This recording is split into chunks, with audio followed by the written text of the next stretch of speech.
Hey everyone, welcome back to my YouTube channel getassist.net, where I talk about email services, social media, troubleshooting and latest trends. In today's video, I'm going to walk you through some simple steps to find and save Instagram filters. So without further ado, let's jump into the video.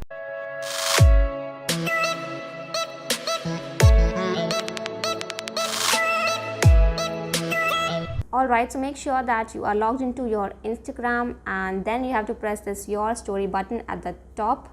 Now to find Instagram filters, you have to go here to this button at the bottom and scroll over until you see all these filters.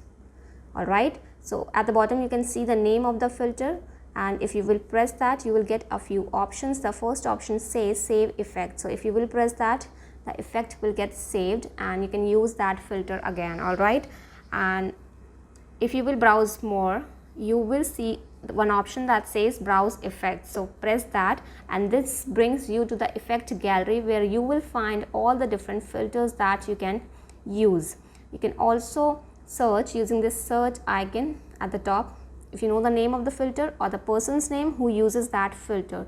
So let's just say that this person uses this filter and you like this filter that they always use. So what you have to do is you just have to press this arrow button at the bottom to save it, or you can also try it right now using this button on the left.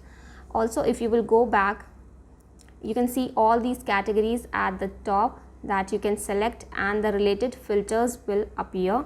Alright, so you can just go through the gallery and see the effect that you want to use.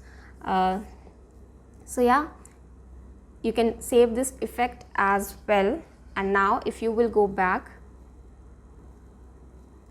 you will find all the filters that you have just saved here. Alright, and you can use them on the go. So yeah, that was all for this video. If you found this video helpful, please do subscribe to my channel, and if you have any queries related to any of my videos, you can mention that in the comment box below. With that, I will take the leave now. We'll see you the next time.